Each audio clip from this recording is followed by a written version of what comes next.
मैं बेसिकली जम्मू से हूँ। Now I am settled in Ludhiana. I am project scientist. I work in genetics plant breeding and मैंने P after PhD यहाँ पे join किया है और and I am still working as project scientist. All right.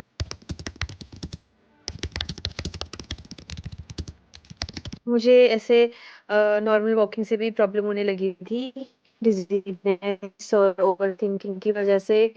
बहुत ज़्यादा फिजिकल सेंसेशन जैसे breathing problems और लोगों से नॉर्मल बात करना, सोशल एंजाइटी बहुत ही ज़्यादा थी कि I could not even walk properly और टॉक और be in a gathering also.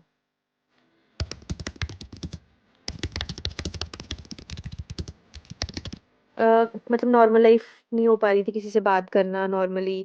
Relations बहुत खराब थे, लाइफ जीने का मन भी नहीं कर रहा था।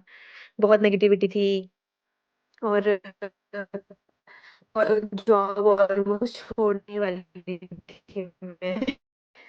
और मतलब नॉर्मल खाना पीना भी मन नहीं करता था करने का। I was very low. पूरे वो सेंसेशंस और इन सब की वजह से लाइफ बहुत ही ज्यादा डिफिकल्ट हो गई थी जीना। मतलब मोस्टली मैंने थोड़ा सा जीने का। तो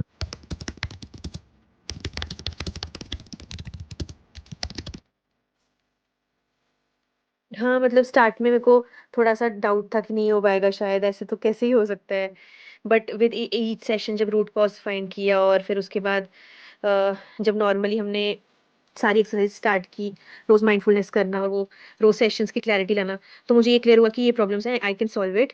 और उन प्रॉब्लम्स से मतलब हाउ टू मैनेज देम, वो प्रॉब्लम्स तो कभी जाएंगी नहीं, but how to manage them वो टेक्निक बहुत अच्छे से क्लियर हुई। आज भी जब कुछ होगा, मतलब आई नो कुछ भी होगा तो I can easily handle it as compared to before. Clarity बहुत ज्यादा है उससे, उसकी वजह से।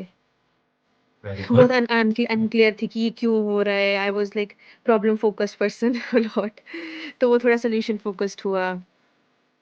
Despite of my problems how can I handle it, मतलब I can still do it. और जॉब भी, मतलब I am still doing my job, ये बहुत बड़ी बात है मेरे लिए। I am still talking to people, going to gatherings. No one knows कि मुझे अंदर कैसा हो रहा था and everything. People are think कि इतनी जल्दी ठीक ही नहीं हो सकती, बट ऐसा नहीं है।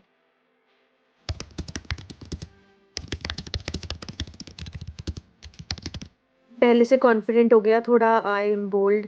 और जैसे मेरी बॉडी लैंग्वेज काफी लो थी, I used to move every time, तो वो चीज़ भी बहुत ज़्यादा ही कम हो गई।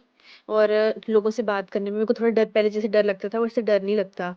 एंड थोड़ी सी जैसे मुझे आदत थी to be like little low esteem person, तो वो थोड़ा चेंज हुआ।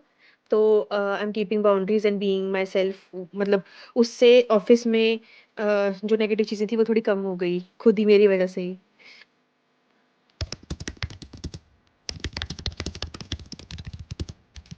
मैं ये बोलूंगी कि अगर हम खुद पे बिलीव करें और अगर हैप्पी लिविंग एक बार ट्राई करके देखें, तो हमारे सारे डाउट्स क्लियर हो जाएंगे। और मतलब उसमें क्या नुकसान है, अगर हम ऑलरेडी इतना फेस करें, एक बार ट्राई करने में तो कुछ जाता नहीं। मैंने ये सोच के किया था और मुझे ऐसा फील हुआ कि बहुत अच्छा डिसीजन लिया मैंने। तो मतलब जैसे मुझे लगता है जो अपने पे नहीं आ रहा तो एक बार दूसरे पे करके देखना चाहिए। You can still come out of it. मतलब अगर मैं कर सकती हूँ तो कोई नहीं कर सकते। मेरे family members they are seeing the difference, तो दे आर वेरी हैप्पी। तो अगर ये मैं कर सकती हूँ तो कोई भी कर सकता है, because I was on the verge of living everything in life. Yes.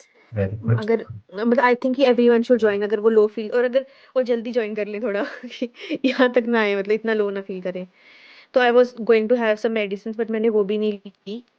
और आज मुझे लगता है कि थैंक गॉड मैं बच गई। तो वहां अब ये सब से निकल सकते हैं। नो नीड टू टेक, मतलब ये सब एडिक्टिव चीजें टू टू गेट हेल्प।